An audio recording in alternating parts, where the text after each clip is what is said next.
So with an intelligence bill, with a FISA bill, nobody is ever really that happy. But the fact is, and I say this in all humility, we have to have a bill. If we don't have a bill, then our liberties, our civil liberties, are less protected. Well, that was House Speaker Nancy Pelosi there speaking on the House floor yesterday about the importance of reauthorizing FISA programs. Pelosi pulling that scheduled vote amid growing opposition to the House bill and a threat from the president to veto the measure. Joining us now is House Minority Whip Congressman Steve Scalise. Congressman, good morning to you, and thanks for being here. So we got word, Fox News reported late last night, that you both spoke to the president before all of this and then after the vote was pulled last night. What can you tell us about those conversations with the president on this? Well, Sandra, it's good to be with you. And this bill is an important tool in our national security, but it was heavily abused. You know, President Trump has talked about this. A lot of our members, going back to Devin Nunes, have been pointing out the abuses of the FISA court, which means there are some dirty cops who broke the law.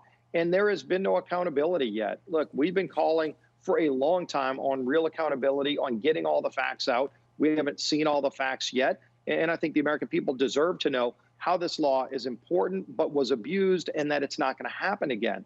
And so until we can get that assurance, this bill was not ready for prime time. I whipped against it yesterday morning, and our members came together by and large to recognize that whether you agree or disagree with the FISA court, it was abused by people that were trying to literally start a coup against a candidate for president of the United States and Donald Trump.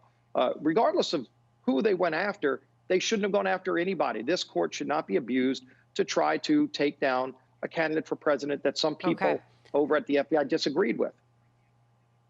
Okay, but you go back to the threat of the veto by the president yesterday, obviously in between phone conversations that you had with the president, and he said this: if the FISA bill is passed tonight on the House floor, which of course it was eventually pulled, I will quickly veto it. Our country has just suffered through the greatest political crime in its history. The massive abuse of FISA was a big part of it. So the American people want to know then, based on what you're saying, Nancy Pelosi, the president, what is it going to take to get real bipartisan reform, Congressman? Well, clearly there's more work that needs to be done, but there are more facts that need to come out. We need to know everything about how this law was abused. Again, it's a tool that is important for national security, but it's a court where only one side presents a case. And if that's the way it works, then that means the people presenting that case need to be honest and forthright, and some were not. Clearly, you know, most people over there are good people who do the right thing, but some violated their trust with the American public, and there's yet to be accountability. That needs to happen so that the people that are over there now that abuse this court are not around anymore to abuse it in the future. And so there needs to be reforms. It needs to be worked out, and it wasn't ready to pass yesterday. All right, now to proxy voting. We had your colleague Kevin McCarthy on this program at the top of the show this morning, saying that proxy voting, not what the founders had in mind. He really took on Democrats on this issue. Here's Steny Hoyer, Democrat, on the House floor yesterday, sharing his views on this, and we'll get where you stand when we come back. Not a single one of my constituents, not one, voted for me so I would vote in this machine. What they wanted me to do is vote to represent them. And they really didn't care how I did that, as long as it was accurate. So where, Congressman, do you stand on this issue?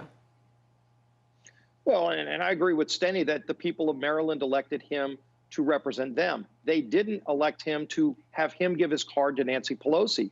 And yet that's what 71 Democrats did yesterday. They decided not to show up for work when the vast majority of us were able to get here safely. And we've gotten here before with over 380 members showing up to work during this pandemic, and yet 71 of them phoned it in.